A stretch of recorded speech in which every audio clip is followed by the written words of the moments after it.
There's a chair here and a chair here.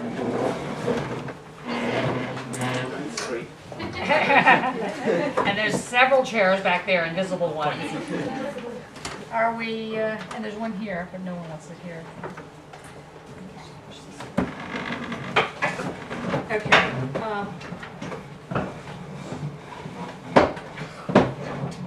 There we go.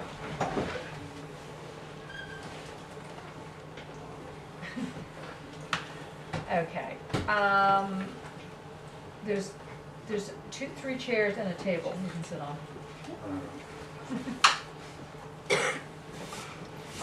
Okay. I think this light's too bright, no? That one's on.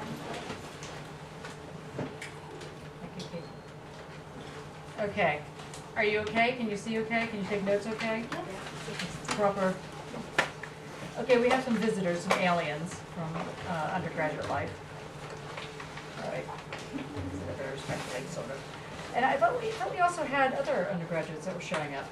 What happened to them? I scared them off by asking for coffee? You guys. I thought we had coffee, so that was good. Okay, so let's do a quick whip around. Everybody introduce yourselves, say something very quickly, pithy, you know, clever. And No pressure. No pressure, you know, and so these guys can sort of know that they should or should not join us. My name's Andre. I'm 2-year part-time MA, first year of 2. Kind of working. Okay, pithy, Andrew. Okay. Pithy, not Pithy. Sorry. Try it again. So my name's Andre. I'm an MA, 2-year part-time, first year of 2. Working towards. In what way is that pithy? I don't know. Where would you like me to start? Just talk about how fabulous your work is. Well, Okay, moving right along. discovering my work at the moment. So, as Johnny would say, I'm gorging on MA banquets at the moment. Okay. So, And does anybody have an idea of what that would look like from his perspective? No. So can you give him a hint? currently thinking of using of artists as materials. He's actually a necrophilia. Something like that. Okay, that's good. Okay, go on. I'm Annie, short for Annika, so choose whichever you prefer. What do you prefer? Oh no, you asked me, I still I know, have to see- decide. Anyway, that's a Should we different just thing. come up with a whole different name Yeah, for you? just call me Bob, that's fine. Bob. Yeah. I'm doing full-time history of art and design, and I'm a curator and writer as well. Great. I'm Aurélie. I'm studying fine art, and I work on installation, about links, and I try to make relational spaces.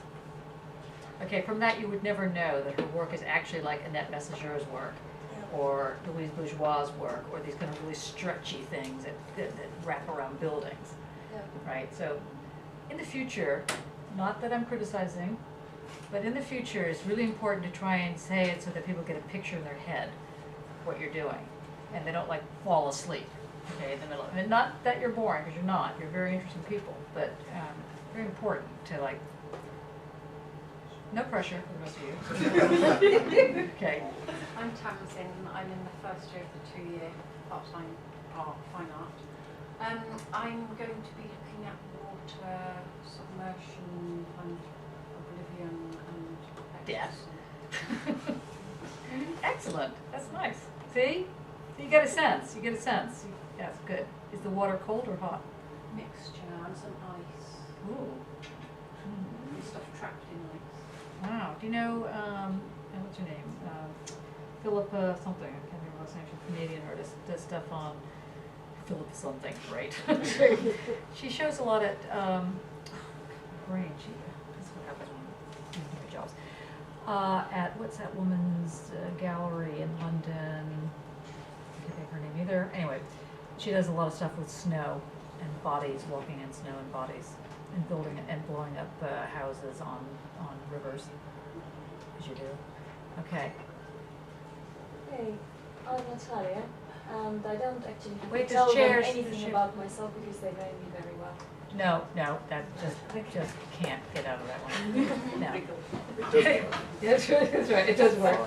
That's right, so, one small item. Okay, I think I'm a painter, and I think I'm a portrait painter, and I'm interested in obscure narrative within painting. Now, was that so hard? No. That was excellent. Okay, good. Hi, I'm Christina. I'm studying art and project management full-time, and I've studied philosophy and Chinese literature in BA in Taiwan. And what's your most favorite thing that you can think of off the top of your head right now about Taiwan? Favorite thing? Your most favorite thing? Food? Food. What type of food? The What type? night market food. Ooh. Yeah. So, raw food, vegetables, meat, Not blood. Well, no, Taiwanese blood money. That's right, that's right. No, because we have to maybe bring you a present one day, and how will people know? Come on in, it's up here, there's sadly seats only here.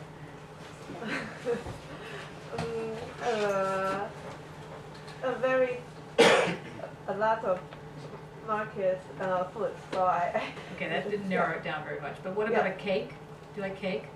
yes, Okay, with a lot of chocolate? yes. Okay, that was good, okay. Hi, I'm Grace and I'm in, well, I've just started second year of PhD and I'm looking at ectoplasm and the different ways that you can explore what ectoplasm is or has been and how it's been documented and what it could possibly be if it wasn't that. So if apart from Dane, does anybody know what ectoplasm is? Is it spiritualism substance that comes up its mouths? And other orifices? Yes. Yes, so she says that very calmly. I am studying ectoplasm. Okay, good. Nita? I'm into part-time now on art and design.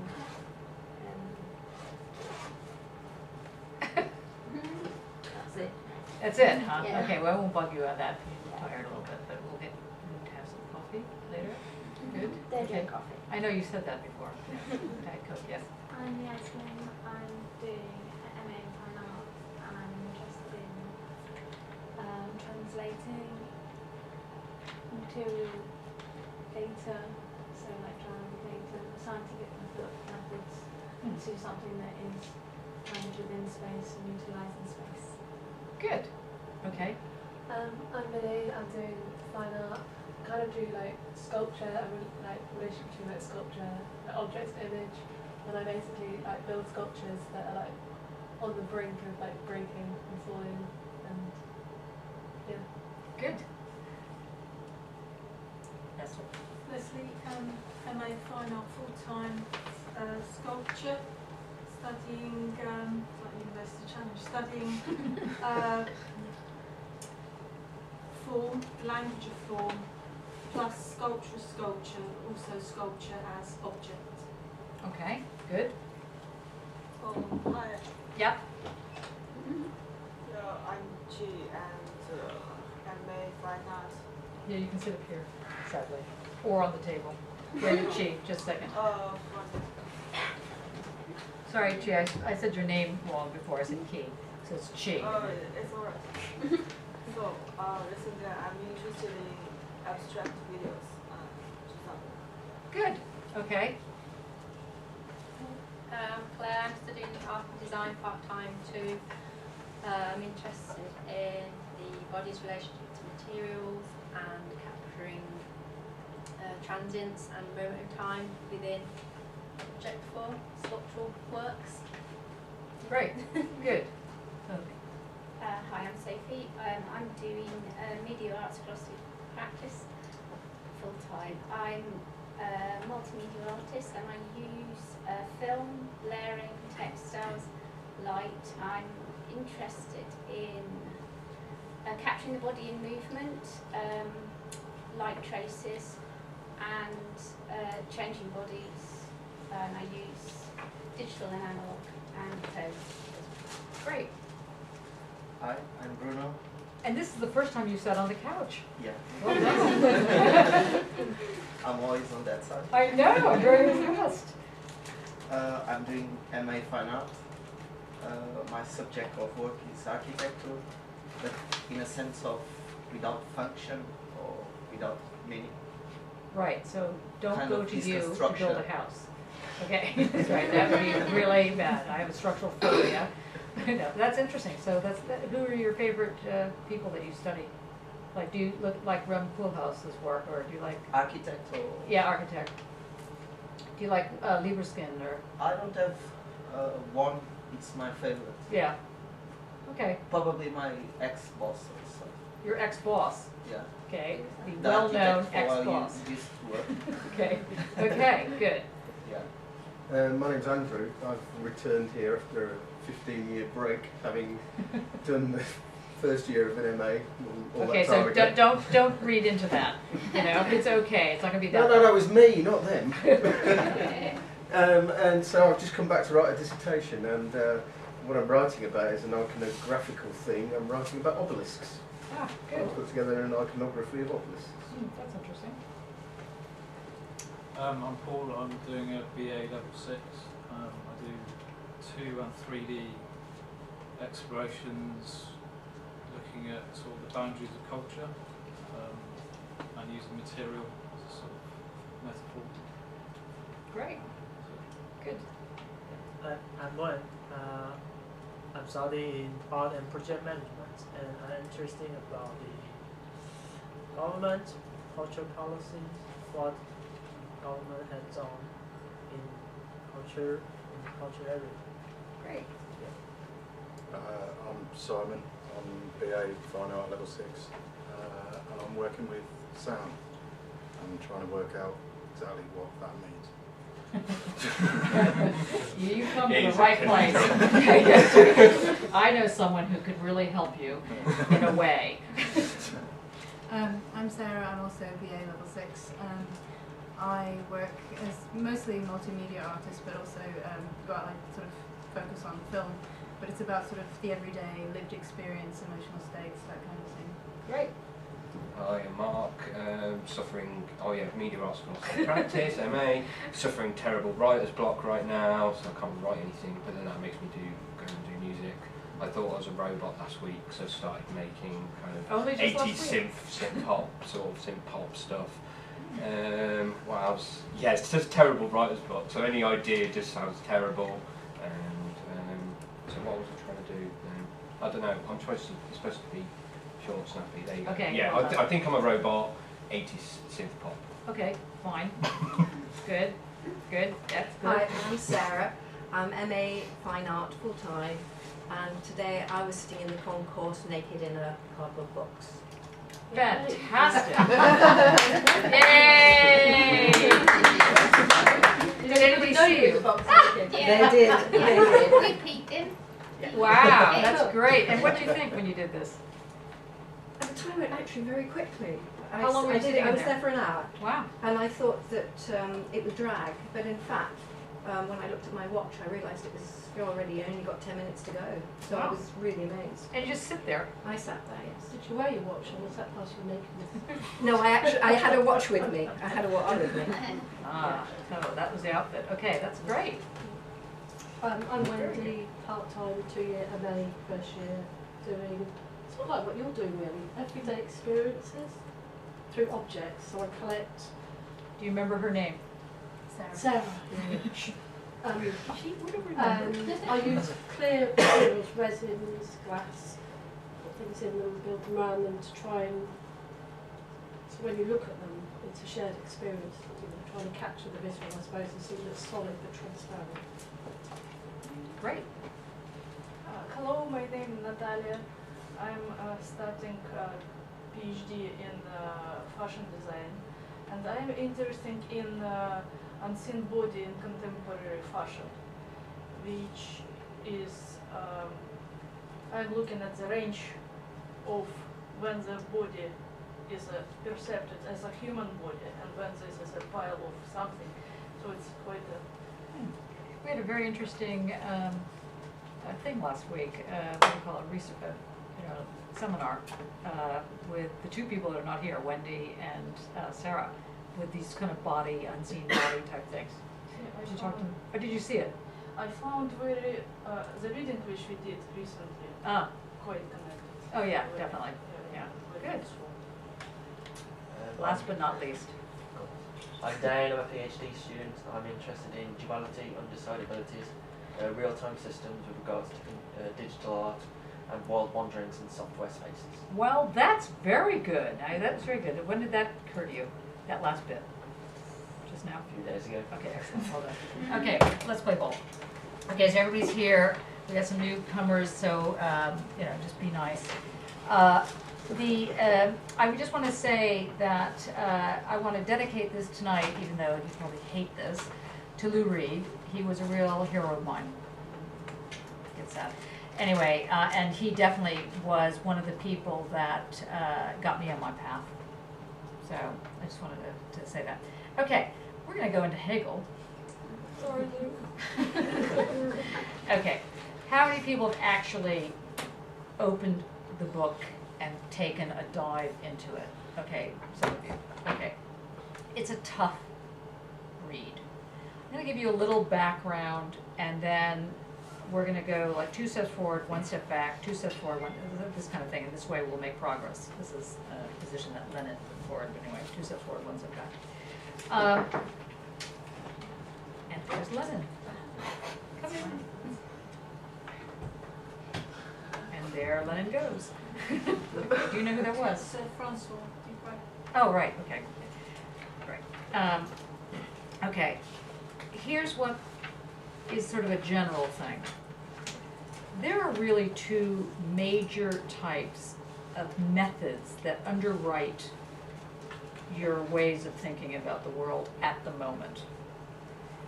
One of them is called dialectics, as I mentioned at the start, and the other one we'll say is called discursive or rhizomatic, or it's much more to do with kind of physics of the quanta and quantum environment. And rhizome, R-H-I-Z-O-M-E, rhizome.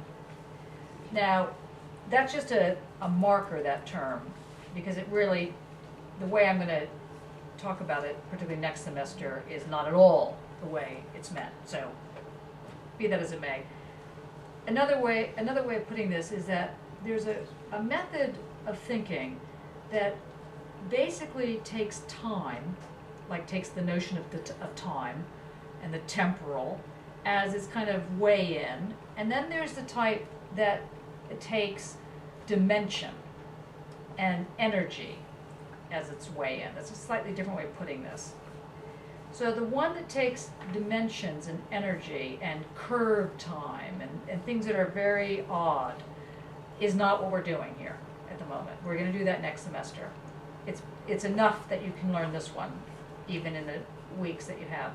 Now we've done a slow bleed up to Hegel, where you've been, sort of getting used to these kind of things with Freud and with Kierkegaard and the questions of secrets and so on and so forth. And this is basically to now put it slightly on its side or on its head so that you get a sense of how all of those works that we were talking about still is time-based. It's temporarily, T-E-M-P-O-R-A-L-L-Y, temporally. I don't mean temporarily, which means like very short. I mean temporally, which means you're using chronological time. When I say chronological, chronos, C-H-R, O-N-O-S, chronos, that actually indicates 2 things. One, it indicates movement, and secondly, it indicates movement from a beginning, sort of middle, end. So often history is seen chronologically. Art movements are often, they're often done in the libraries in terms of chronology. In the 18th century this happened, in the 19th century that happened, this kind of thing. So there's a kind of pathway. Now, what Hegel did was he realized, or what he wanted to claim, was that there must be a way to understand how reality operates, looking at this chronos, without saying, well, there's one system here, let's say chronology, and then there's this other system here, let's say the senses, and then there's another system here, let's say mathematics. He wanted to say there was one reality, and that's all there is. One reality.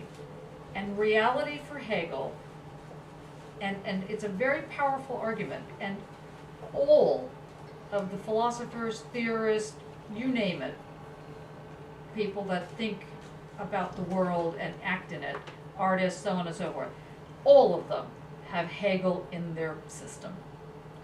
Now, so that's how powerful he is, and it's very difficult. So once I get you on this path, it's very difficult. It's like taking heroin or something, or whatever. It's, well, you know, it's very difficult to get off it. That's not why he died. No, he died because he had a liver transplant that didn't work, which may be why he had the liver problem. But anyway, that's another issue. Anyway, so Hegel was saying that you had all that there is and all that there's not.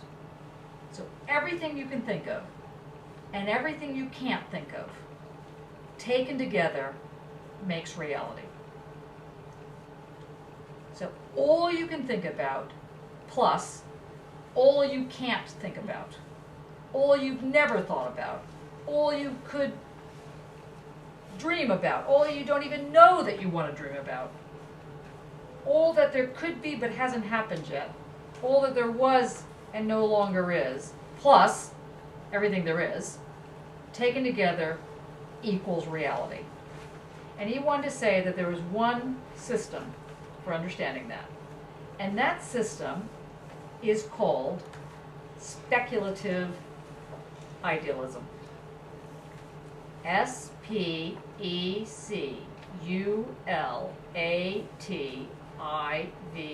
Speculative. S-P-E-C-U-L-A-T-I-V-E. Speculative idealism. You see what's happening to me?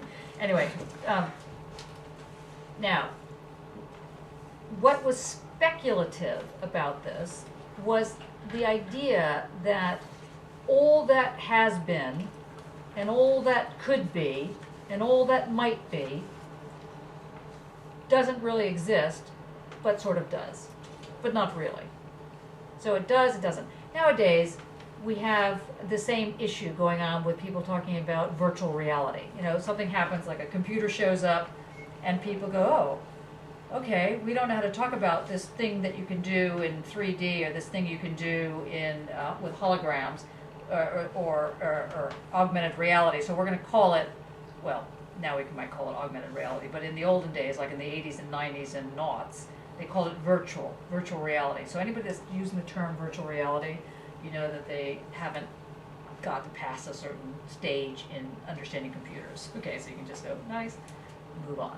Okay, so virtual reality for Hegel would be kind of ridiculous. There's one reality. There's not virtual reality. There's not like a bad day and a good day. There's reality. Okay, so that you need to understand. Now, the second thing Hegel wanted to suggest was that appearance, how something looks, and what is the true nature of something are totally different things. So appearance versus essence. Everything Hegel said has an essence. This essence, this what he would call the ness of something, so tree-ness, Johnny-ness, you know, coffee-ness, the essence of something was its thing that no matter what kind of form it might take in terms of whether or not you were drinking Starbucks and surviving it, or you were drinking, you know, urban coffee, for example. What? Yeah. Although they were very bad because they were supposed to be open tonight and they weren't. That's why we ended up at Starbucks. Anyway, moment of silence. Okay, so, but coffee has an essence called coffee-ness. You know, the essence that you could almost like, so a tree might look like an oak tree, or might look like a maple, or might look like something else, but it has the essence of a thing called tree. Okay, you following me on this? So so that's not a virtual essence. That is what it is. Now, just write that down. Big sentence. Is what it is.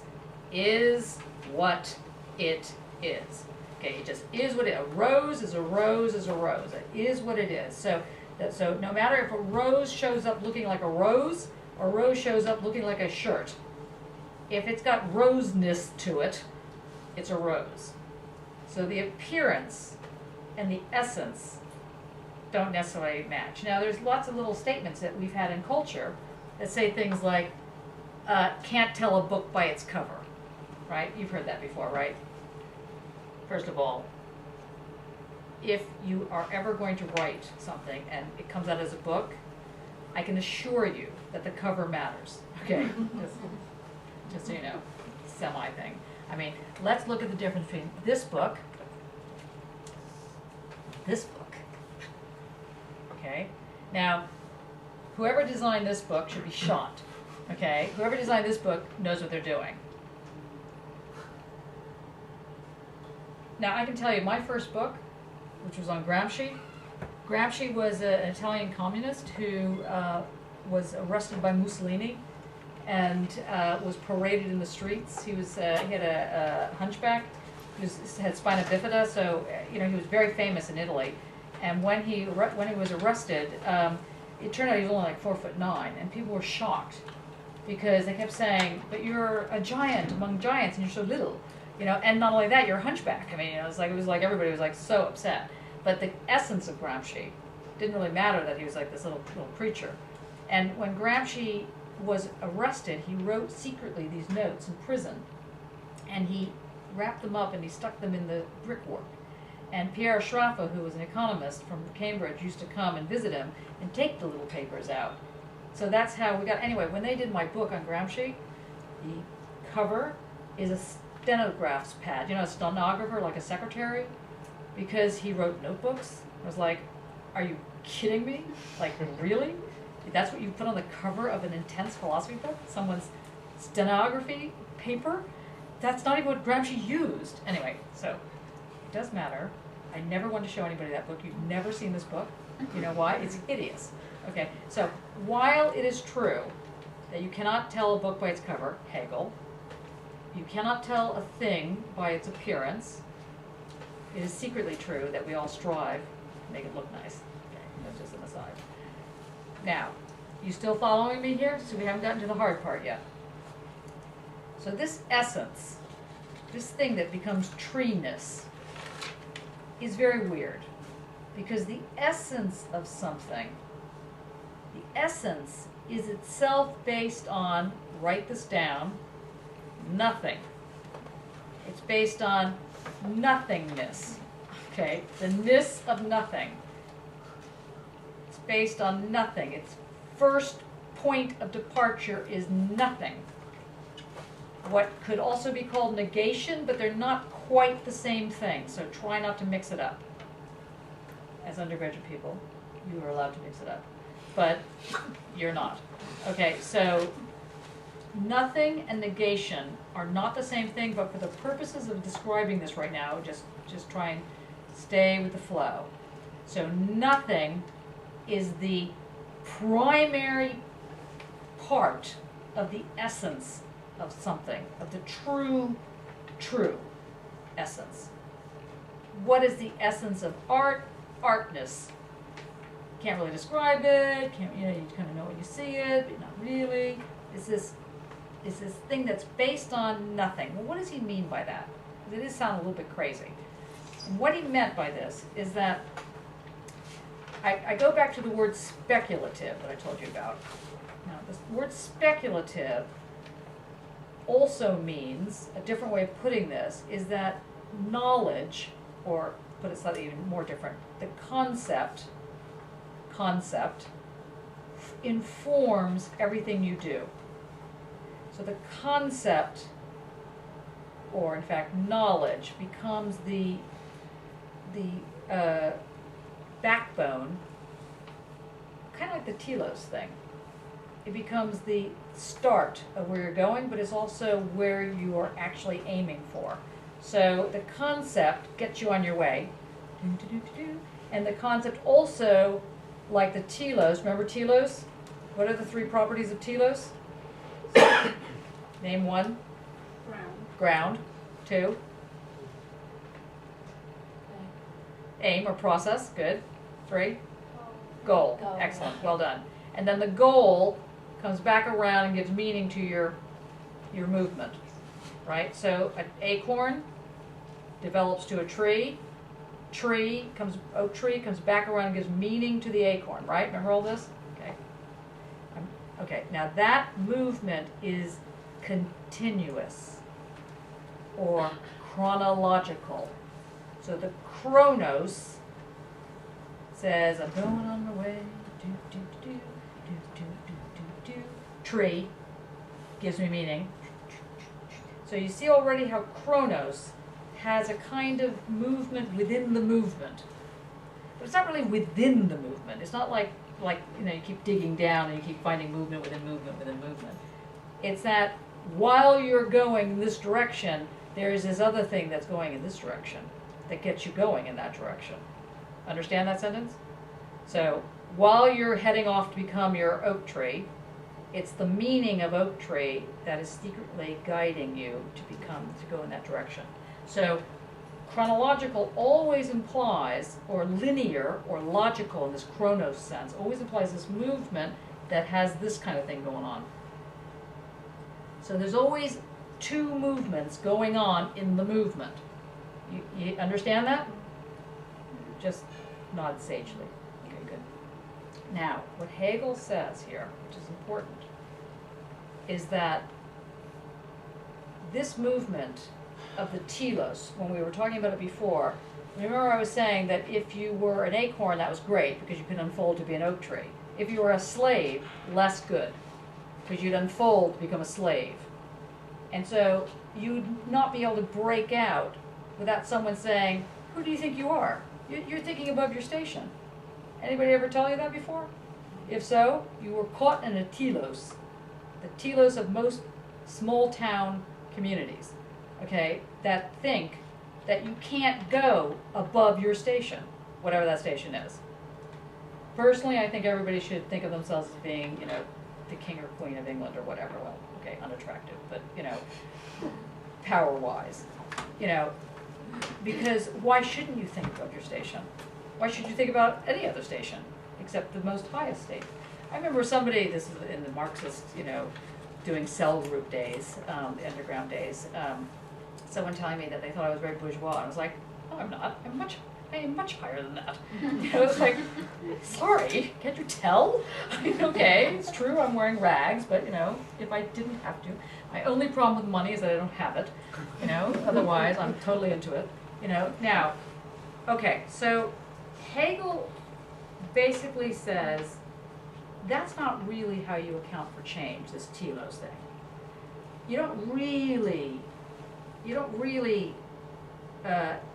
You can't figure out how things actually change unless it's a tree and you're thinking of eugenics or some kind of biological unfolding. That's the only way that one makes sense. Unless you have something else that intervenes. Now, in the olden days, and the not so olden days, in fact in the new days, in fact today even, God tends to be the one that intervenes. So you have some form of an outside force intervening to set you on your path. So if things are going particularly badly, you think, well, God. If you think, that I was meant, I wasn't meant to do this, or let's say, something happened, it's like, well, that was just meant to be. So something like that, those kind of expressions, that's all that old religious stuff coming in. Saying, okay, there's an outside force that brings on change. Not for Hegel. Hegel wanted to argue there is one reality. There's nothing outside reality. Not even God. Even God is an outside reality, which was very blasphemous on his part at the time. Because for God, normally, in usual religions, God is completely outside, reality. That's the whole point of being God. You know, so that God was now in reality was a problem, but we'll park that, just so you know that even Hegel, even though he says that the highest form of knowledge is spirit, you know, God, it's still within reality. Okay, so it's very important you understand that for Hegel, nothing is outside of reality. Not even non-reality. Nothing else outside of reality. Okay, now let's question so far. It doesn't negate God though, does it? So it's No. outside of reality. Not only does it Or is it inside reality? Not only does it not negate God, it gives God, in fact, well, a true Hegelian would say, not only does it not negate God, it gives God more status. Right? And makes sense, no? Yeah. So he kind of got off the hook. So unlike Copernicus or Galileo, who said, actually the difficulty here is that, you know, it's not that everything revolves around the sun, or the earth, it's that the earth revolves around the sun. It's like, you know, no, I must kill you. It's like, you know, it's blasphemous. Actually, there was a fantastic show at the Turner Contemporary in Margate, or wherever it is somewhere. No, it's Margate. It's an M word. What's a city somewhere in this country with an M? No, by the sea. It's in Margate. Okay, right. Trick question. Okay. Anyway, they had a whole thing about these popes looking through telescopes. I think I might have mentioned this to you, and trying to look at the universe through a telescope. It's fantastic. There's a whole series in the 1800s. Fantastic pictures, anyway. Okay, so you're right.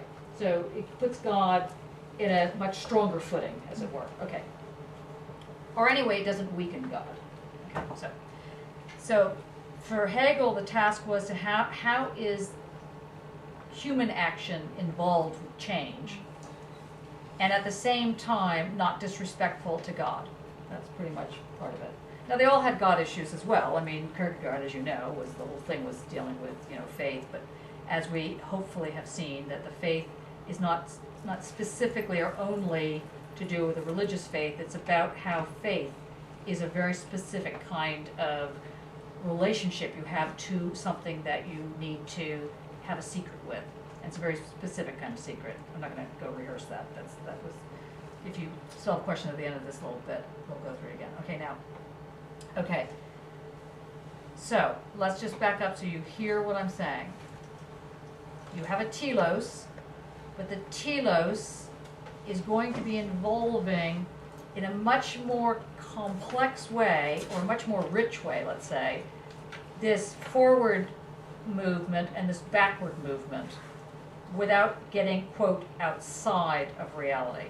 That's the first thing you need to understand. So you can kind of hopefully see it. You're getting an MA. Your MA is your goal. The goal comes back around and informs everything you do as you go forward. That's so MA is the goal, and then it comes back around and informs what you're doing. So there's a goal and comes back around and forms. That's the basic form of telos.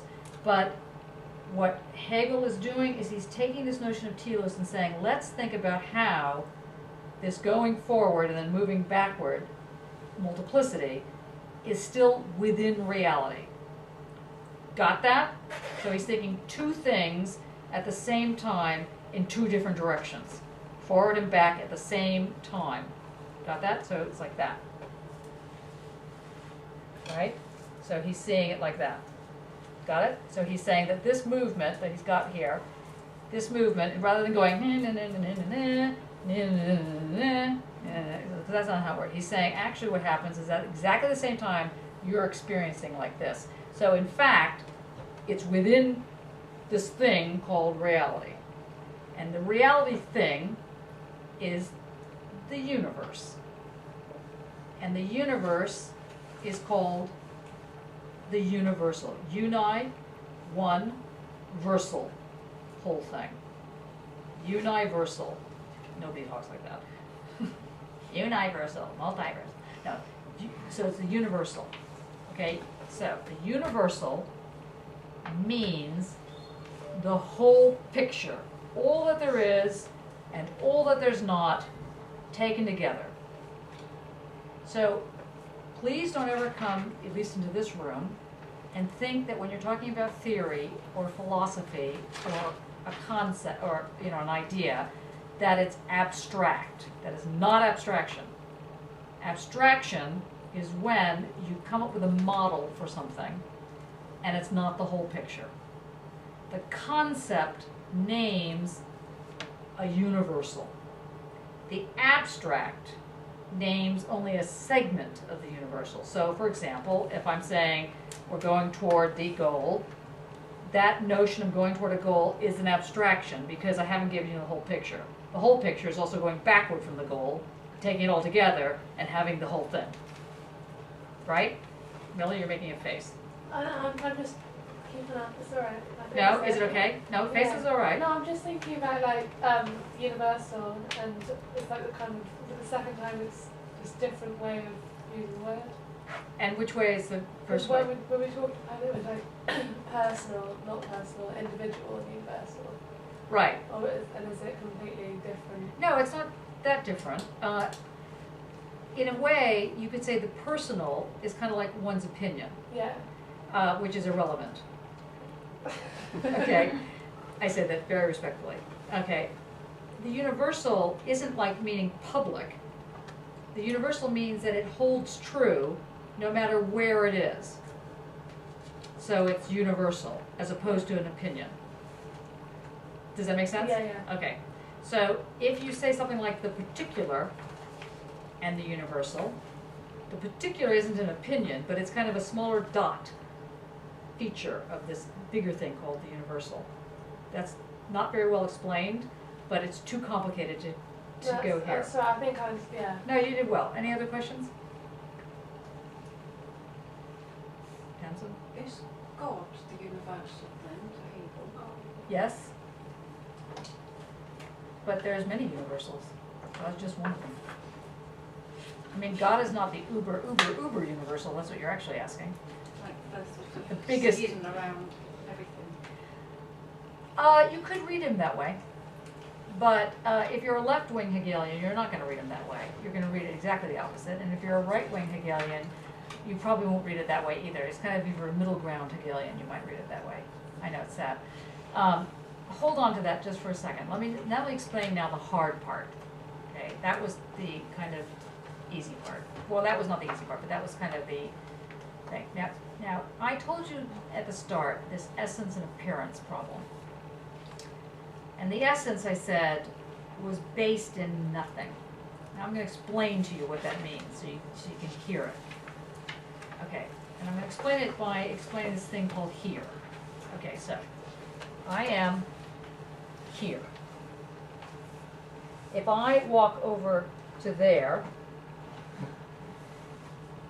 what's happened to my here? It's with me, right? So now this here is here. And that's no longer here. That's something else. So if I move here, I've brought the here with me, but where is there? It's gone away again. It's annoying. It's just not here. That's right. So if I keep moving, wherever I go, I cannot get out of here. That's a song coming on. You know, right? I'm stuck in the here. I'm stuck in the here and now. Here, now, okay? So, this here that you can't get out of, everywhere you go, you're still here. That's why I find those maps so hilarious. You know, they don't realize they're like dealing with first fundamental principles of Hegel. But anyway, this is the problem being in philosophy. You find everything hilarious. Everybody's looking at you like, wow, that was so not funny. That's so odd. Okay, so here you go. Here, here, here. So how do you get out of here? How do you actually get out of here? Because we're not always here. In fact, not only are we not always here, we're almost never here. Because the moment we try and grasp now, it goes somewhere else. But isn't it like the teleological suspension of fear? Yes. Nihil faciebat, isn't it? Oh, God. Stop. Stop her. Yes, it is like that. But just hold on 1 second. Hold on. Because you've now left the rest of the class and they now hate you secretly. Okay? But we'll buy you beers. Okay, so let's just sit here for a second. Here's the here. We're going to try it. Now, pretend that's me. It's easier. Now, if I just go, now the here is there. But what happened to this here? What happened to it? What happened to that? Exactly, it's gone. Here, gone, here, gone. Now Hegel says, how do you deal with the actuality of the here? Because this is becoming ridiculous. You know, like if you're always in this kind of thing and you can't get out of the here, how does anything happen? If you just can't ever get out of here, you're just here. Right? So he says, here's how you understand here. Here is based on nothing. Who said that? Well done. Nothing. Here is based on nothing. No thing. All right. I would suggest you could sit on this thing, but Millie hated it, so I don't know. Could you have a soft place? I just want to send it over there. Yeah. Okay. So. I'm gonna send it like this. So we have no thing. Notice how that spells nothing, right? No thing. So on the other side of no thing is thing, right? Because if it's all that there is and all that there's not, we've got nothing and we've got thing. Of course, that doesn't make any sense either, right? Because that's still, I could have this, and it doesn't mean anything. So what Hegel says is you start with nothing. You start with the here, the now thing, he also calls it, you'll see when you read it. The no thing, the nothing. You start with nothing because nothing is unmediated, is not mediated. Now what does mediated mean? What do you think it means? Thought about. Yeah, good. Good. In relation to something else. Okay, so we have this thing called media arts, for example, philosophy practice. Okay, where does media come into that word? Why call it media? Okay, no one knows. It's to do with communications. Good, okay. Because So, the direct thing is channeled through concepts. not an in-between, but I can see why you would say that, because that's like it's a negotiation. You see it as a negotiation, right? But someone, maybe Sophie, can you repeat what you just said? It's to do with communication. It has to do with communicating. So something about being not mediated means there's no way to communicate. There's no way to show, tell, anything. It's here-ness. Isn't it a way of representing it elsewhere? Right, it can't be represented. It can't be represented. It can't be represented, right, because it can't be communicated. We know it exists because logically it has to exist. So just at a logical level, I'm saying I'm here, you know I'm here, and now I'm here, and now I'm here, and now I'm here, and so on and so forth. So you can see that here exists with your little eyes. You can see here is existing, but it doesn't mean anything because we can't do anything with it. The best we can do is say there, over there, but that doesn't tell you anything either. It just tells you that it's not this. And anyway, how far away is there from here? See, philosophy. Okay, so is there here? Here? Where's there? There is not here. There is not here. Close. Okay. Now yes. Is it the is thing? It is. What is the is thing? I'm not sure. Okay, so I can't answer that question. Feel my way to Okay. forever. Now you're almost right, because the thing about there, let's try it again. The thing about having the opposite of something, let's find a piece of paper that I can rip up. What happened to all my time? Thank you. Okay, so I just, right, thing.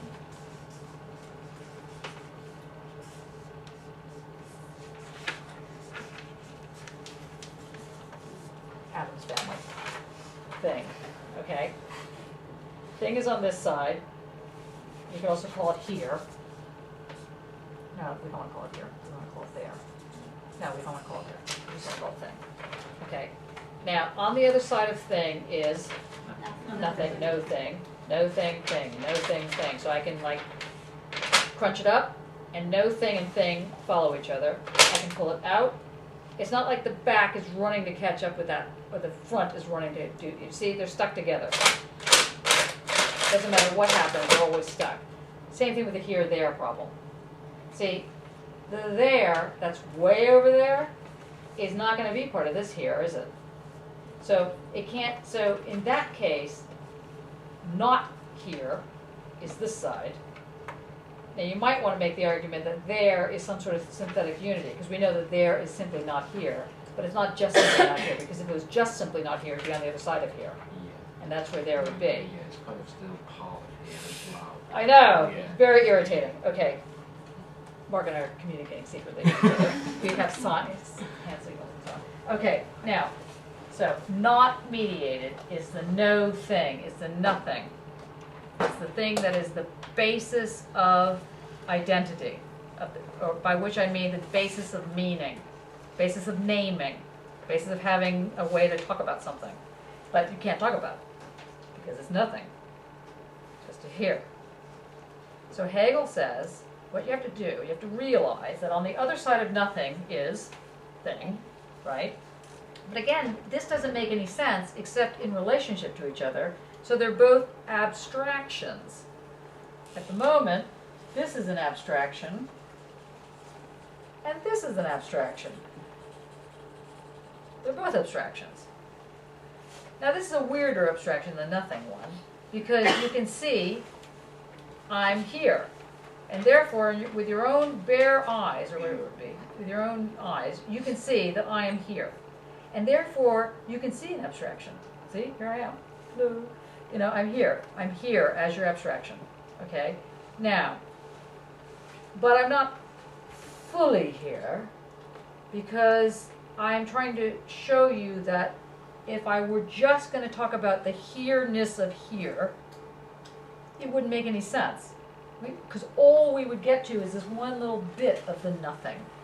So what Hegel says, I know, he says, thing gets sublated. Great word. I really love this word. It's a good Scrabble word as well.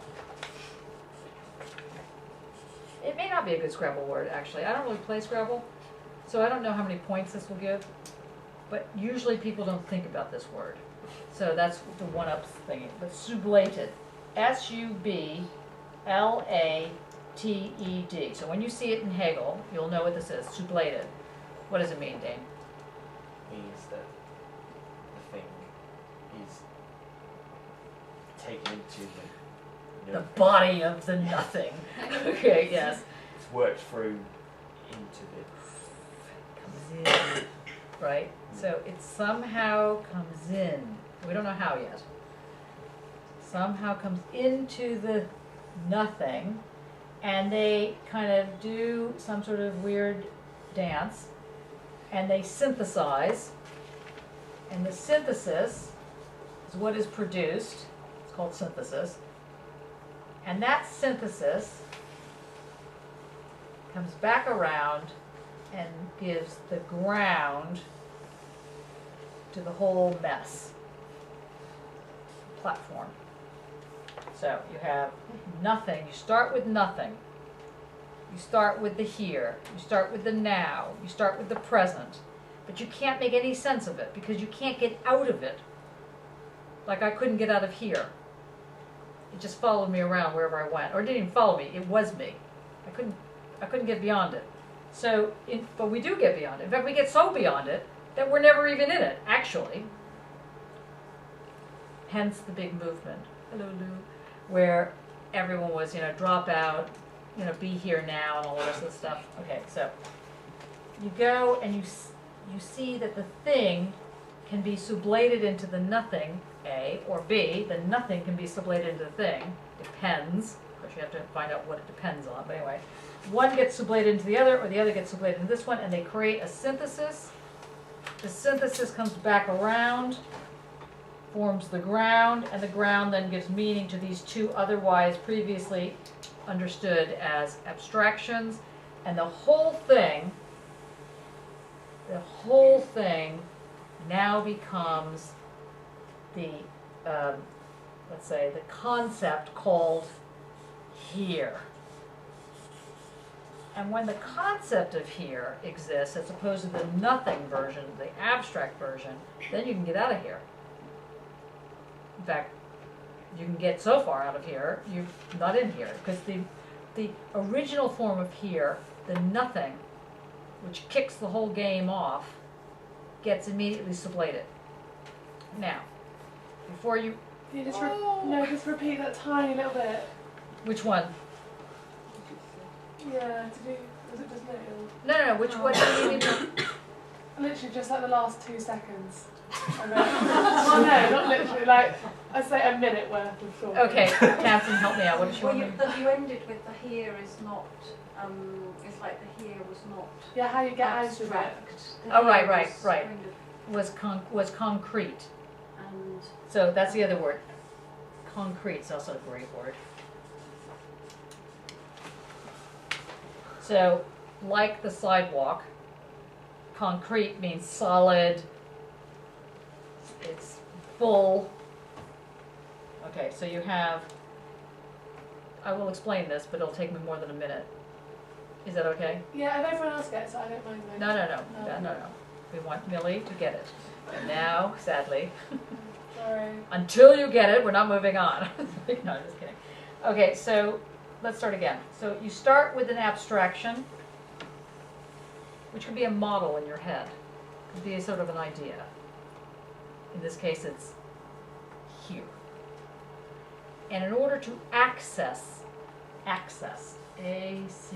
A-C-C-E-S-S, in order to access that nothing, something has to happen. Otherwise, you're just playing with incommunicatable processes. And that something that happens, we're going to call it a thing because it gives it body. So we're going to call that which gives this nothing body a thing. So the thing is brought into the nothing in order for the nothing to sort of have an outfit. Let's say the nothing is a spirit, and in order for you to see it, it has to have clothes on. If it doesn't have any clothes on, you're not going to see it. So just pretend that the thing is an outfit. So come up with some outfit that you like. Put it on the nothing. Okay? So, is that bad? This just made me laugh. I was just imagining a hat and then A hat? Oh, you excellent. just put the hat onto nothing and it's just still there. Perfect. That's great. Yeah. Or actually, because you really want it to sort of fill in from the inside, pretend like you're just pouring blood into this otherwise thing that wouldn't have it. And and we have the beginning of horror You films. can get that from the Taiwanese market. Yes, we're back to your market. You're needing the blood. Okay, you with me here? So that somehow has to go into there, or the nothing gets sublated. That's more complicated. Let's just put thing into nothing. Let's just put blood into the thing, so now we have something that has a body. But of course it still doesn't make any sense. It's still like that young little Frankenstein not knowing what it's really doing. So it has to synthesize, becomes something, comes back around, forms the ground. Now I'm going to explain it in a different way, so you can actually hear it. So is that bit, that's the whole speculative aspect? Yes, that's a whole, this is idealism in a nutshell. Like acorn. Sorry. So once it becomes a concept of the here, what is it? Here. So does that not It's really take it back to the problem of? Oh no, it's here now. It's not here, it's here now. It's Yeah. different. Yeah. It's Yeah. not abstract. It's not abstract. Now why is it not abstract? It's everything.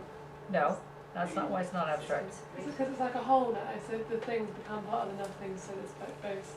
I don't know. Yeah, no, that was good. Don't give up. Universal? What was that? Is it universal? Where's that voice coming from? Oh yeah. Is it universal? Yes, it is universal, but you don't know what that means. No. It is universal. Let's try this way, just so we're going to cease with the here there business, because you'll get it when I put it like this. Let's say on the one side is the nothing, which we're going to call the proletariat. Proletariat. The nothing. Okay. On the other side, we're going to call it the bourgeoisie.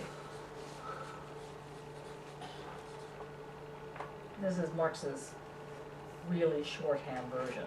Sorry, Marx. Okay, now, at the moment, let's pretend that the proletariat is everything that the bourgeoisie is not. And the bourgeoisie is everything the proletariat is not. And if the Tories stay in power long enough, that will be the case. But at the moment, it's not quite the case. Okay, so the bourgeoisie has everything, and the proletariat has nothing. Okay, it's more or less how this is going. Got that? So everything that proletariat isn't, the bourgeoisie is. Everything the bourgeoisie is, the proletariat isn't. Got that? And taken together makes the whole picture. So the whole picture of capitalism. And then what Marx argues, following Hegel, is he says the bourgeoisie either gets sublated into the proletariat, nope, or what actually happens politically is that the proletariat gets sublated into the bourgeoisie, i.e. enslaved, brainwashed, made to toe the line, made to feel bad that they're failing, okay, this kind of thing, when they're set up to fail. Okay, anyway, that is synthesized into what he would call the capitalist mode of production, or CMP. And if you ever read Das Kapital,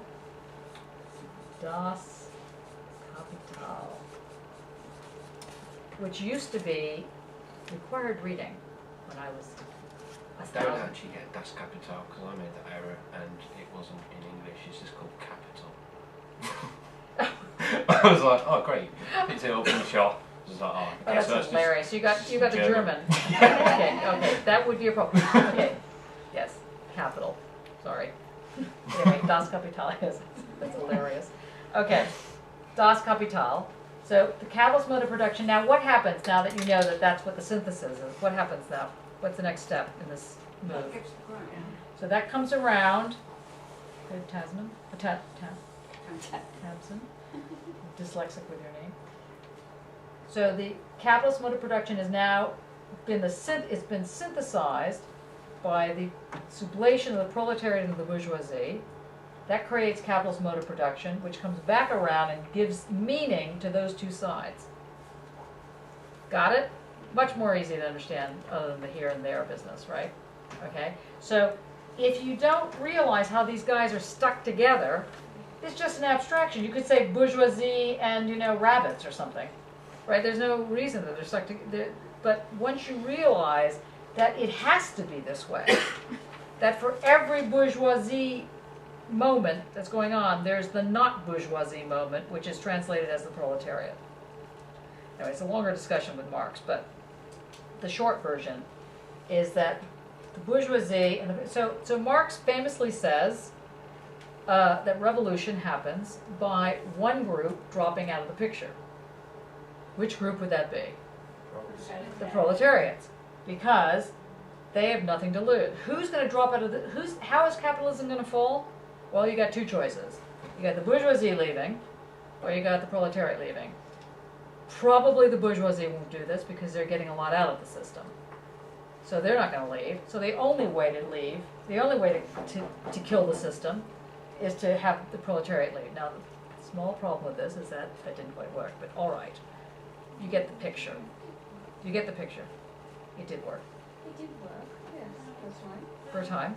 Okay. And then there was another layer of bourgeoisie created in the state that pretended to be communist, and it didn't work because the system just got restored to a certain extent. The Hegelian arm. It comes out. Okay, so you see, this is a very specific way of thinking, and it's and it informs. It's based on a very specific form of mathematics and physics and so on and so forth, which I'm not going to get into because I don't want to upset you further than I have to tonight. Okay, we're going to do one more major, yes? Is that like a mirror then? Yeah, well, it's a mirror if by mirror you mean on this side is the proletariat, and on this side is the bourgeoisie, and on this side is But is the proletariat. relationship between the one and the other very kind of It's almost symbiotic, isn't it? It's symbiotic, but more importantly, one goes one way and the other goes the other way, and they're stuck together. So Hegel's going to analyze this as master-slave because of the master-slave dialectic. always found that annoying, because he also says, which is even more annoying, that that the slaves are the ones that actually have the power, you know, and you know, like for example, he would make the argument that the proletariat actually have the power here, because you see, if they leave, then They're it the falls only ones down. that can institute change because they have to be against. Yeah, and if you keep believing that, I got some snake oil I can sell you as well. Okay, so because obviously, if the proletariat has a lot of power, probably wouldn't be, you know, beating themselves up every 5 minutes and stabbing themselves in the eye, you know, and feeling bad that they failed every 5 minutes. So it's an interesting argument, but it's one that makes sense, and it's one that people use. Slavoj Žižek being one of them. I want to alert you to the pitfalls of not reading the text beforehand. Okay. See? So we could have said here, or we could say nothing, thing. Okay, so that's the very first thing you need to understand. So now when I tell you that all meaning is based in nothing, no thing, the essence of something, it is to say that it's rooted on the not side of the picture. So what's the essence of capitalism? The proletariat. And if you don't have a proletariat, you ain't got capitalism, goes the argument. Okay, you with me? Okay. Now, next and harder thing. And then I leave you to suffer. Okay. I wonder how we could do this so that you can actually see this.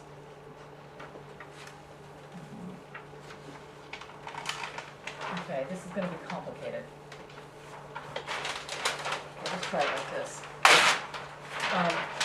Can everybody see it if I draw? You need to stand up.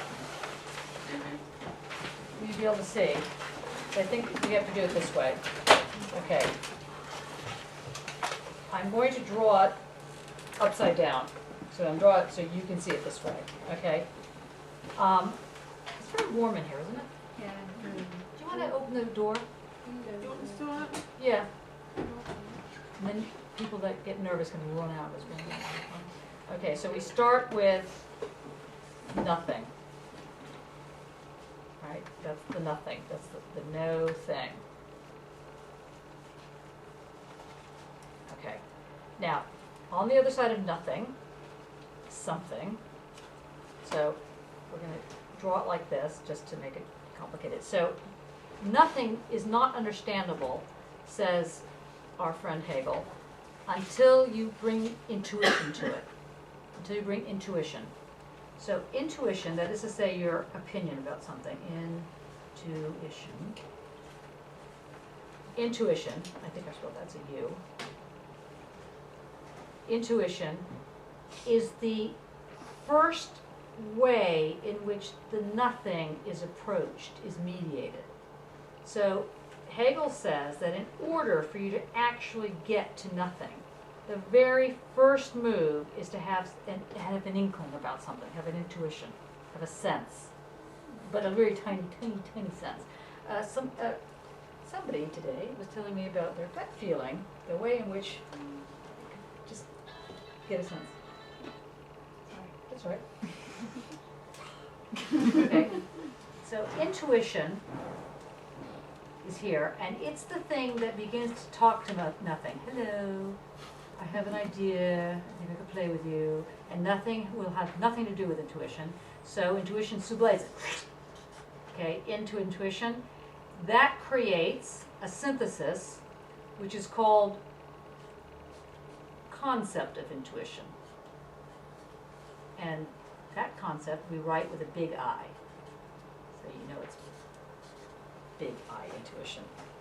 Okay, now that is where most artists, sadly, think art lives. No, bad, boo. Okay, so that's the first, absolute first step. So what Hegel says, now that you got this, now we're going to draw another thing. And we're going to say that intuition, which has nothing now inside it, if it's put against sense certainty, Like, I have a real sense that this is right. Sense.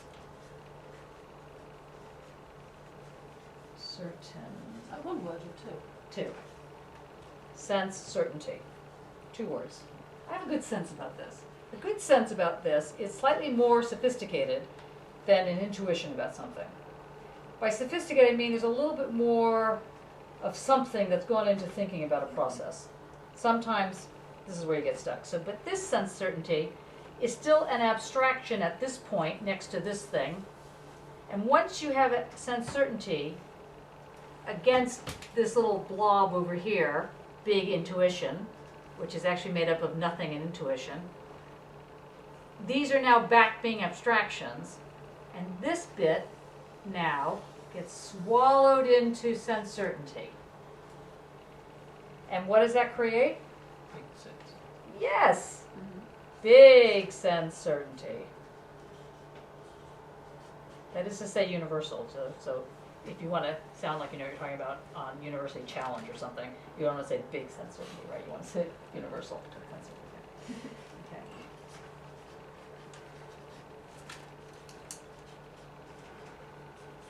Okay. Big sense certainty. And then big sense certainty comes back around and forms the ground to these things. Okay. Now this is where slightly more sophisticated artwork comes from, but it's still not there yet. So now what happens is that that's put against a thing that Hegel names as perception.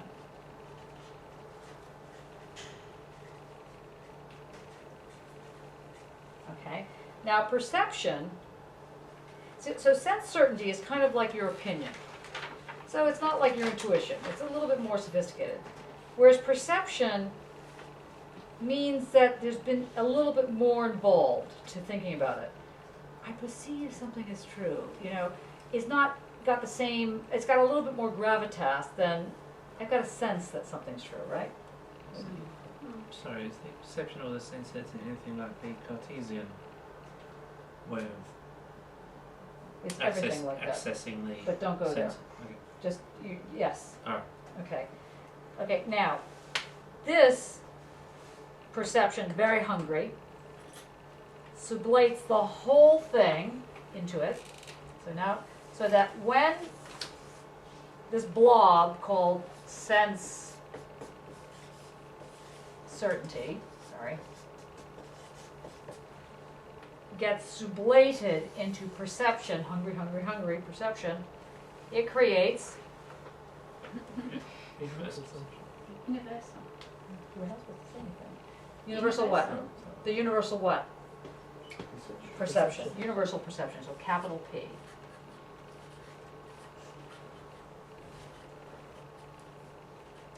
Okay? Now,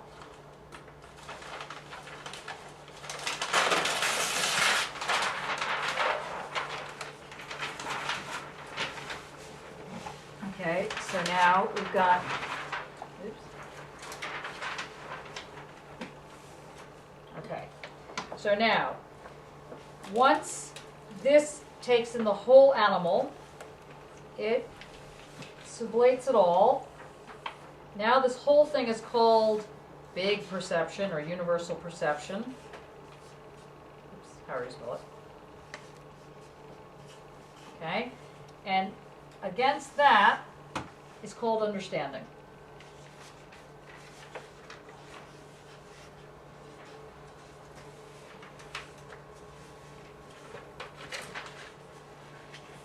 That's understanding written upside down. Okay, so understanding. So now, when you say to me, I really understand it, that's what I hear. That you have gotten it from the point of nothing. This whole process gets sublated into understanding to create universal Knowledge. No. Understanding. Understanding. See, Hegel's much simpler than you think. He doesn't come up with new words right away. Okay.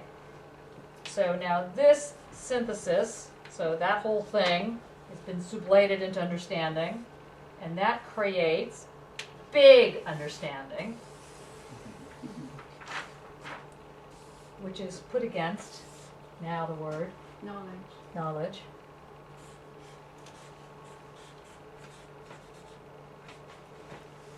Getting tired.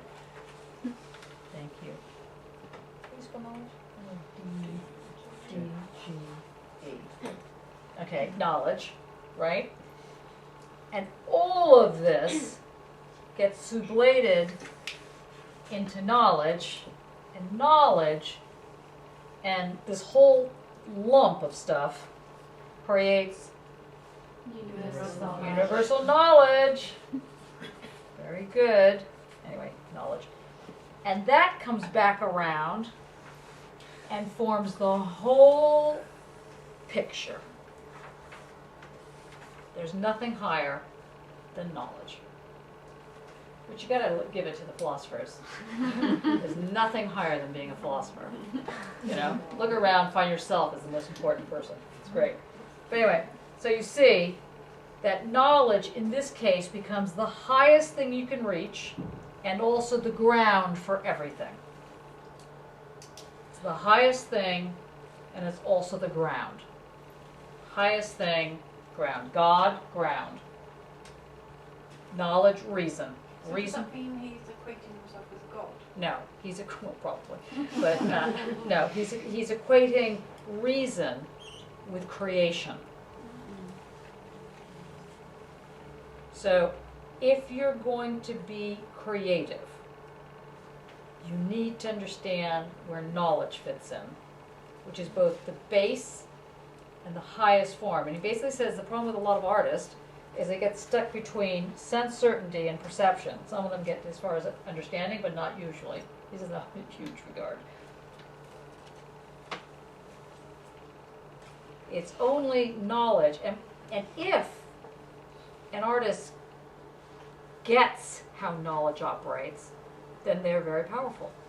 Then their work becomes the most powerful scenario, because you get how it all works. You cannot do art without nothing. But if you stop at that, you won't have art. You just have crap, basically. Here's my shit. You know, right? Right. So, you see, you've got to get beyond this bit.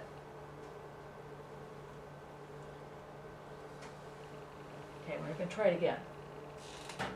First step is nothing. That gets sublated. Against that is put what? No, Intuition. yes, it is thing, but it's intuition. Because intuition becomes the name of the thing called thing in this. It's a longer story in Hegel, of which you would throw yourself off a bridge like at least 7 times, trying to get how he gets intuition out of thing. But anyway. And then that creates big form of intuition, which comes back around and gives basis to meaning, and then that is counterposed to certainty. Oops. Which is able to sublate, ta-da, and then that becomes Perception. good. And then that gets sublated to what? Understanding. Very good. And then knowledge. And then knowledge. And knowledge is the whole picture. So a different way of saying this is that reason is at the base of everything one does. Not intuition, not your gut feeling, not your senses, reason. It's the basis of the Enlightenment. So he proves, in this way, that the Enlightenment, which says, supposing it could be otherwise, what would your otherwise look like? He's saying, this isn't just a political position. Yes, it's a political position. But he says, this is not just a political position. This is how it should be. This is reality. And if you don't have that in reality, then you are denying people their fundamental right to be human. If you take away reason as the basis of society, you've taken away a human right. The human right, not just a human right.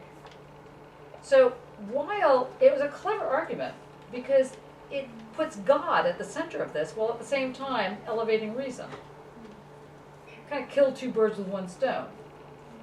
Out of that came the separation of church and state. I mean, politically, this was quite radical, even though he would be rolling in his grave right now to hear him sound like this.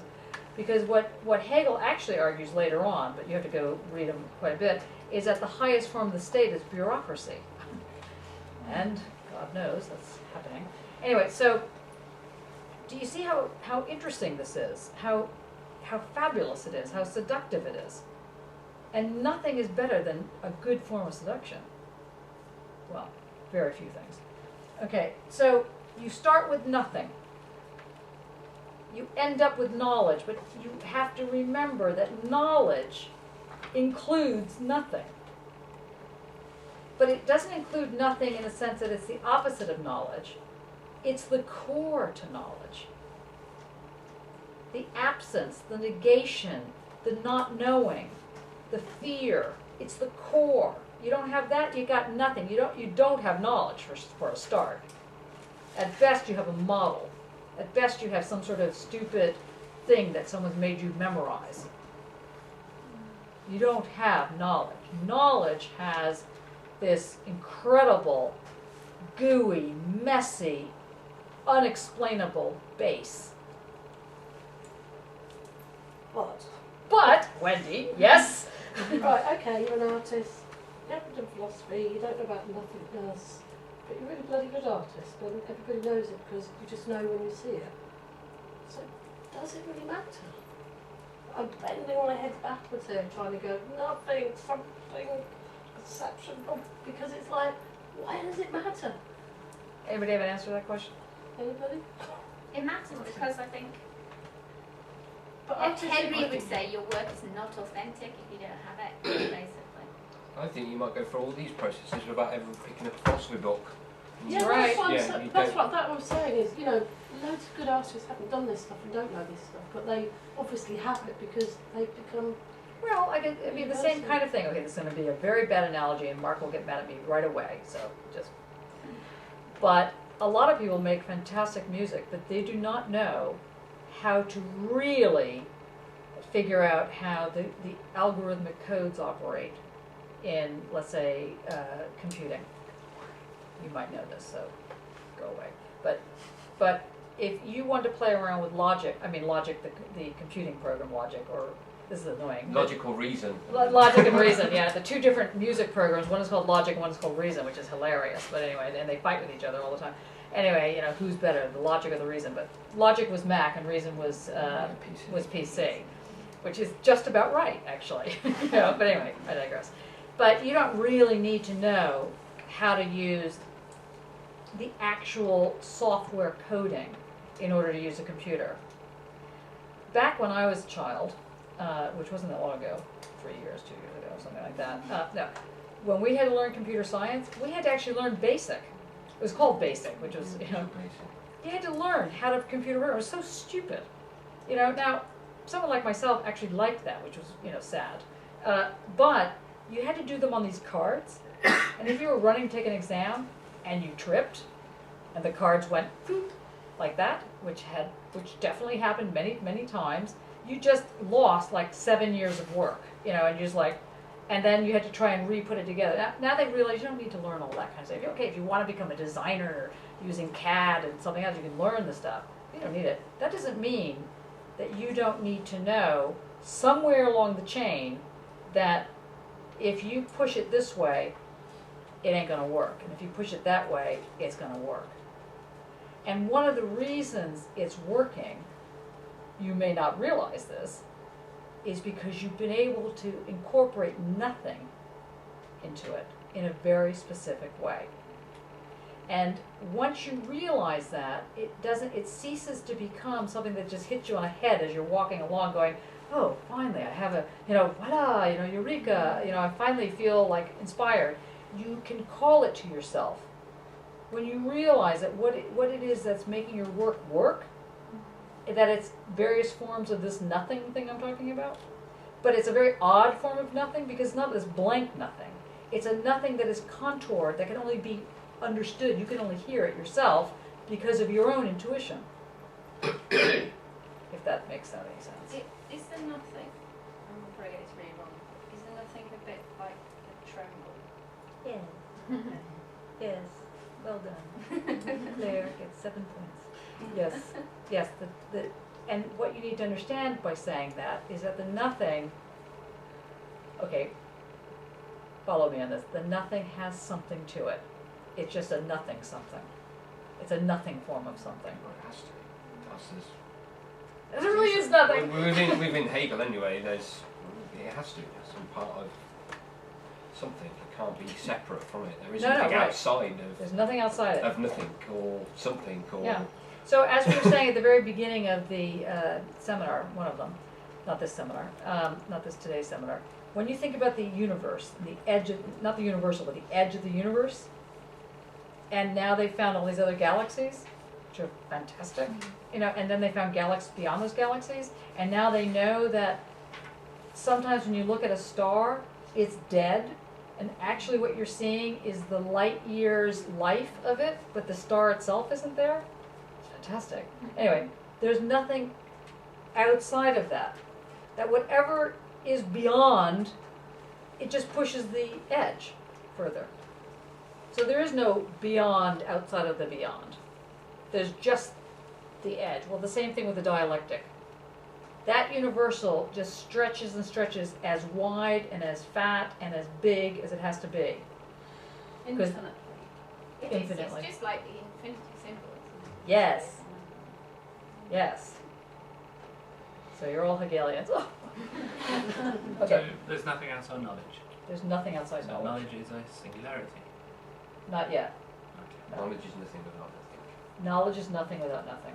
I could Yes. do this all day with Hegel. I know. See, sad. See, he's already gotten the disease. It's very, very sad. Okay. Now, do we have time to actually read a bit of Hegel, or have you had it, Hegel? Because it's very tough. Yeah, you want to go for a little read? Okay. Okay. No. Why do you want to smoke? No, I was just toilet. Okay.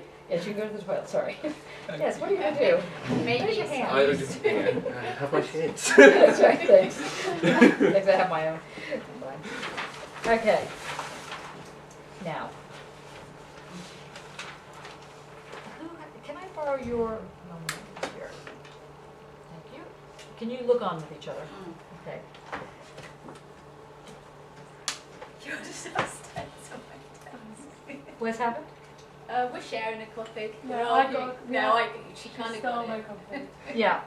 It's tough. I mean, this is what happens when you start reading Hegel. You start Not getting in sharing. fights. You start getting Kind of are angry at each sharing. other. It's difficult. Involuntary. Okay.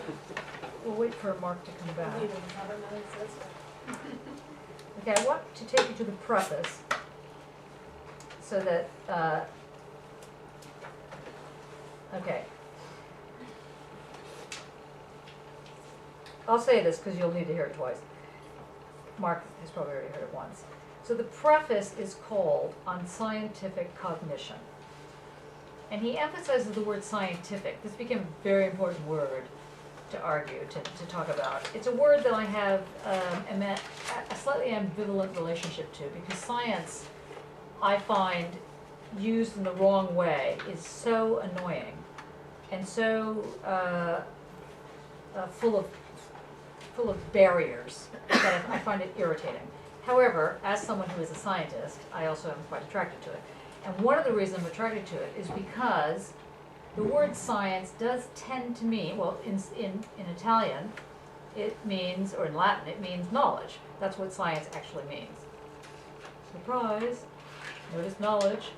You could have said scientia, same thing. In fact, it must be really tough to translate this German into Italian. Preface on knowledge on knowledge. Okay, anyway. So, preface on scientific cognition. So, note the word cognition here. The word cognition, what do you think that means? I always thought it was understanding, the process of knowing. The process of knowing. So that the process of knowing is not the same thing as understanding, as we now know. So understanding is a lesser form of knowledge. Perception. No, it's the process of knowing. Cognition is the process of knowing. And that there's a science, he wants to argue, to the process of knowing. The process of knowing is what I've just put on this board, this insane thing that starts with nothing and goes through this whole palavra, so you get back to nothing basically, but a much more juiced up version of it. So it goes through this whole thing. It's kind of like the rings of a tree. And this is the other thing, just so we're not. So you have a tree and you've sliced it so that you can see the tree ring. Here you go, tree ring. Okay, now I can't pull out that middle ring. Let's say that very tiny one there is nothing. Okay, let's say that's the nothing thing. I can't like pull it out. I can't pull out intuition. I can't pull out uncertainty from this tree ring. It's the whole tree ring. That's what there is. So you can't like take a little section of, I mean, you could take a section, but then you're not going to have the tree, are you? So the tree ring, the whole tree, is understood together in this thing. You can't, if you separate it out, you make an abstraction of the tree. So you can't separate it out. You can separate it out, but it abstracts the tree.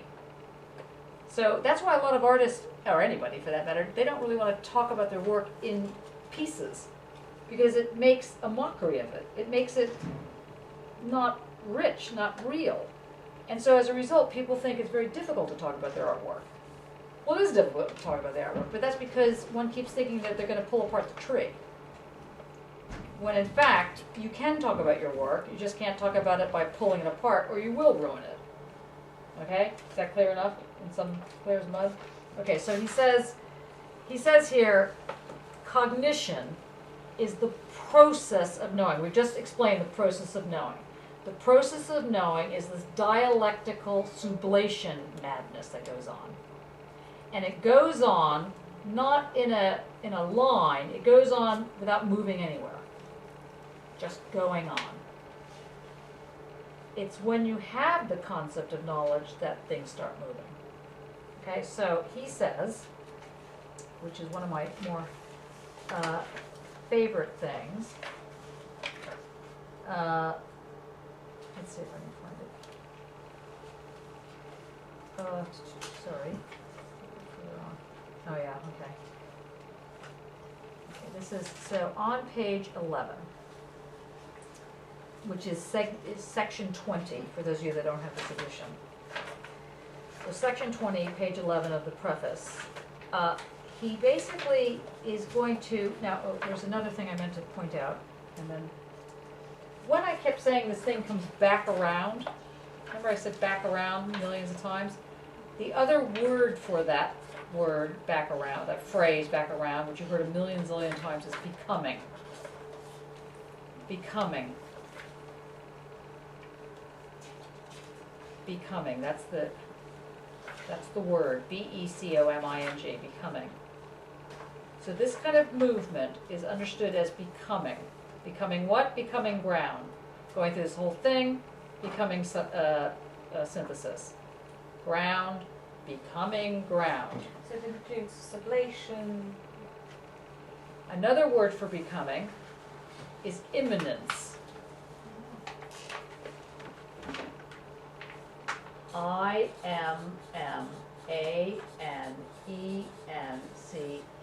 Imminence, in with an A, not imminence, which means immediate, but immanence, which means becoming.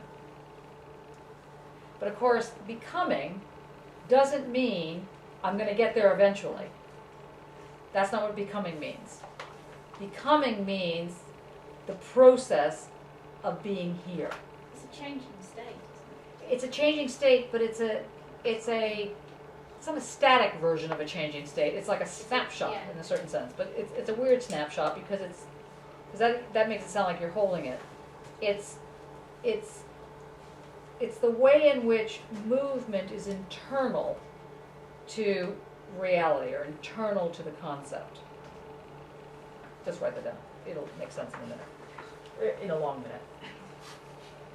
Okay, immanence. A, not I. Immanence. Becoming. Same words. Another one of the same words. Transcendental. You've heard all these words before. See, God comes into the picture here. Do you know, anybody know of anyone who's religious? I want to make you feel like I'm pointing out. So, you know, in Catholicism, you have, Catholicism is based on dialectics. You have the Father, the Son, and the Holy Ghost, right? Fantastic. It's like, you couldn't get more Hegelian if you tried, or Hegel couldn't get more, Catholic in that sense. You have the Father, the Son, the Holy Ghost. Taken together, they make God, right? So, Christ, the Son, and Father, Holy Ghost, one of them. Which one? Let's say Father, the Son, the Holy Ghost. One of them sublates the other one and creates the Holy Ghost, which comes around and forms the whole picture. God. That's the whole thing. So, Judeo-Christian religion and, well, actually Judeo-Muslim Christian religion, that is, say, the so-called Holy Three, where there's only one God, the monotheic God, it's dialectics. It's the whole thing. So that's kind of interesting. So Hegel names this process where you move from paganism and from Hinduism and from the religions that have many gods to the one God, to the one knowledge. Judeo-Muslim Christian. That's what's going on here. But it's going on in a very specific way, in this living way, where reason is at the base and at the top.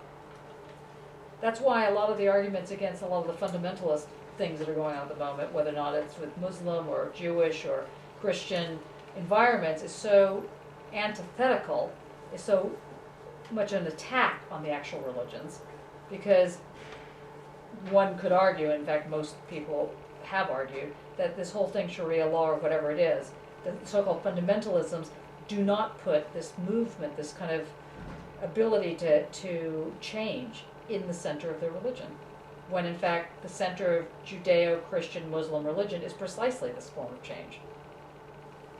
Sorry, for those of you that went off on a tangent, so okay, there she goes, another tangent. Okay, so now, page 11, number 20. You want to start reading that? I try and read it in a kind of,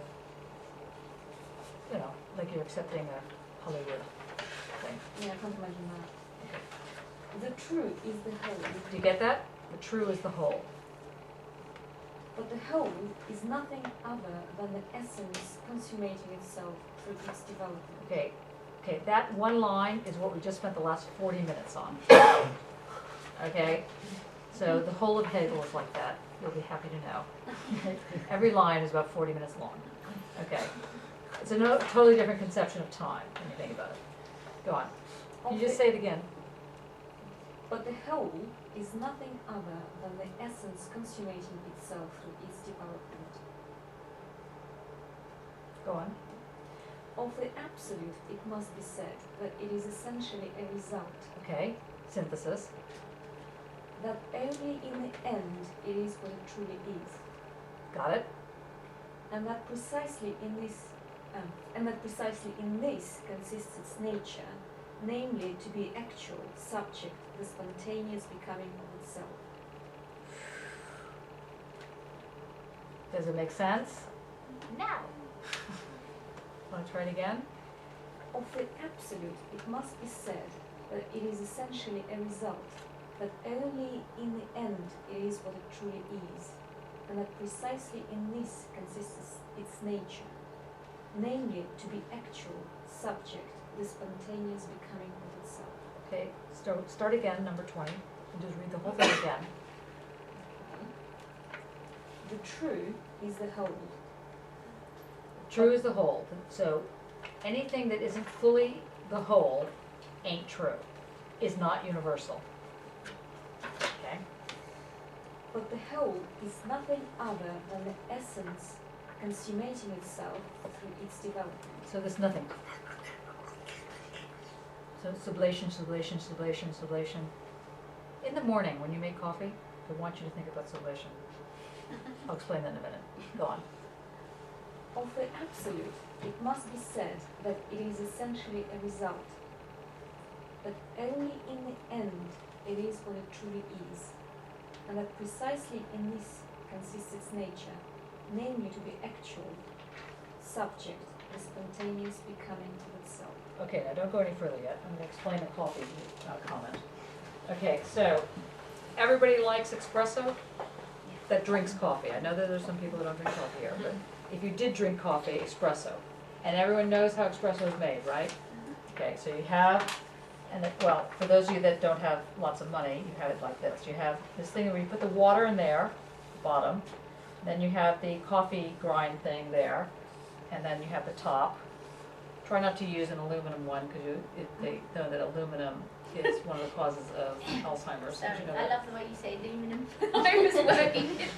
It's Oh, aluminium. Yeah, that's it. Everyone can Aluminium. understand if you say aluminum. Okay, aluminium. Aluminium, yes. And what's the other thing you guys say that's weird? No, you say that weird. Yeah, vase and vase, and there's so many problems. You were just saying some, what was it? Preface. Yeah. Yeah, what do you say? Preface. Preface. I don't. Maybe it's something. It's all very difficult. Like they always say, two languages. No, what is it? Can't say. Two countries separated by a common language, something like that. Okay. So anyway, whatever. Don't buy aluminium. Oh, the word I can't stand that people say wrong here, I think, is this word that starts O-R-I-E-N. Orientated is not a word. It's orientation or oriented, not orientated. That's also annoying. Yes. Well, okay, the word leisure. That just gives me insane. It just creepy. Yeah, but I have to say orientated. I just want to really get destructive with people. You know, Where do you get disorientated that's also annoying. Disoriented. It's the same problem. Anyway, back to the coffee. Okay, so you pour the water in. What? I said you keep subtracting letters. It's like aluminium has got an eye mist somehow when it comes out. It doesn't matter. When you start reading philosophy, you just make up half of these words. Thank you. How do I pronounce that? I have no idea. Thank you. Who can I speak to about this? Nobody. Yes. Like Don, what do you think it is? Exactly. Thank you, Mark. Yes. Let's just And then when make you it really up. can't make it sense of it, you just add a ness to it. Nothingness. Beingness. It's fantastic. I love philosophy. It's so great. You just Yeah, make but up when you read them in the book, you're like, I don't know how that's pronounced. I know, it's very difficult. I'm just gonna make it up. Now, let me just, so we got water in here, we got the coffee in there, and you put the fire on, or some sort of something that makes it hot, and it goes, and it becomes coffee. So the coffee grinds are, well, the water is sublated into the coffee grinds, and then it gets the result called coffee. So if we read this again, the coffee is the whole thing. But the whole coffee is nothing other than the essence, which was the nothing water coffee grinds, consummating itself through its development, heating. Of the absolute, it must be, of the coffee espresso, it must be said that it is essentially a result, that only in the end is it truly what it is, a fantastic cup of coffee, right? And that precisely in this consists its nature, that is to be actually a fabulous cup of coffee. Okay, do you see? Do you see how the concept happens? Okay, so in the morning when you're making your coffee and you're sublating it, okay, and you have this thing that is truly what it is, and hopefully it's a good cup of coffee. It requires good beans, it requires fresh water, it requires a sublation moment. If you have crummy beans, or if you have bad water, it's going to not be a good cup of coffee. It's still going to have the essence of coffee, but it's going to be a crummy coffee. Whereas if you do the true is the whole, you have it properly coming in, you get the whole picture, you see? So if you get bored with this, just put in new words for it. Try coffee and water and so on. Okay. Seriously. Now if you get a little bit further, then we'll just the beginning. Oh no, sorry. Natalia. Sorry. Try with the beginning. I don't know. Sorry. It becomes itself. Yeah. Though. Though it may seem contradictory that the absolute should Coffee. be conceived essentially as a result, it needs little pondering to set this show of contradiction in its true light. Sorry, little pondering. Indeed. Yes. Go on. The beginning. The beginning, the principle or the absolute, as at first immediately enunciated, is only the universal. Okay, so you get how knowledge comes back around and forms the ground, forms the beginning. So the coffee that is made comes back around and forms this thing that you're going to make, coffee. Yes. Just as when I say all animals, this expression cannot pass for zoology. So it is equally plain that the words, the divine, the absolute, the eternal, etc., do not express what is contained in them. And only such words, in fact, do express the intuition as something immediate. And what does immediate mean? It means not mediated. Immediated. Okay, we're almost done with this. We'll just read this last little bit before we get thrown out. Okay. Yeah. Whatever is more than such a word, even the transition to a mere proposition, contains a becoming other that has to be taken back for ease and dilation. See, I didn't do that quite in the lecture, so it's another 40 minutes. Yeah. But it is just this that is rejected with horror, as if absolute cognition were being surrendered when more is made of mediation than in simply saying that it is nothing absolute and is completely absent in absolute. Okay, that's probably... Okay, I cannot understand this last sentence at all. Okay. But it is just this that is... okay, let's go a little... Let's start a little bit higher. And, okay, only such words in fact do express the intuition as something immediate. Okay, so we know that we have the nothing. And the nothing is non-mediated, immediate. It's counterposed to intuition, which is the only way in to understanding the non-mediated, the immediate. Intuition is your only way in to grab the immediate, the that which is. So it says that, so this is the thing that people forget, or anyone forgets, around the words God, eternal, the question of animals. Like I said, you could say all coffee, but you wouldn't, there are certain coffees that are better than others, as it were, different than others. Whatever is more than such a word, even the transition to a mere proposition contains a becoming other. So, in other words, whatever goes beyond this immediate moment requires some sublation, requires some form of consummation going on, contains the not of something that is already coming into itself, that has to be taken back, that has to be mediated. But it is just this that is rejected with horror. What he's saying is that people don't realize that there is nothing in God. There is nothing in knowledge. And that's rejected with horror when in fact it should be accepted as the absolute whole truth. So he's saying, as if absolute cognition were being surrendered, when more is made of mediation than is simply saying that it is nothing absolute. Mediation is the process. And is completely absent in the absolute. Mediation is completely. Yes, when you start, because mediation is the full form of everything. Sorry to end on such a tough one, but you did very well considering we just condensed it all an hour and a half, and normally we have 2.5 hours, so that's not bad. Okay, now listen. Next week, I'm in Spain, but sad. Because I need to have a vacation or I'm going to die. I think the person who's going to speak next week will be Daniel Rubinstein, who is fabulous. But if it's not Daniel, it will be somebody equally fabulous, and it will be on Hegel.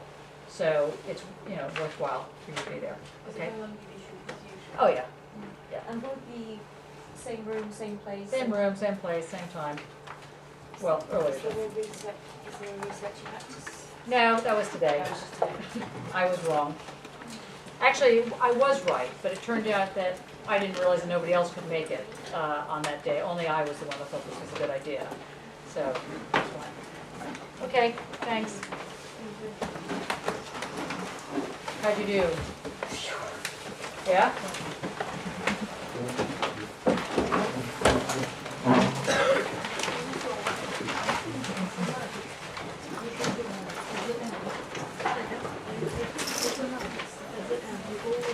Thank you for letting us Yeah.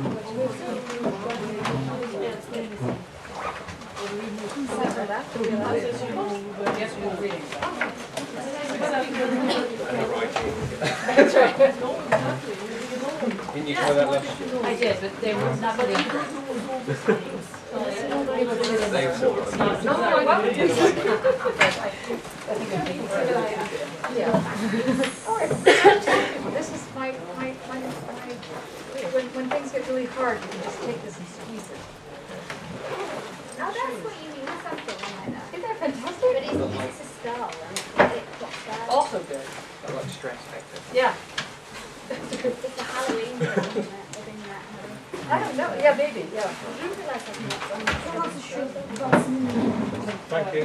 You're welcome, bye-bye, thanks. I didn't you said it was rubbish last time, so I mean, But it wasn't rubbish. well, it was, yes, so, I don't know, I'm taking the Melbourne one from Stonehill, about 1:15.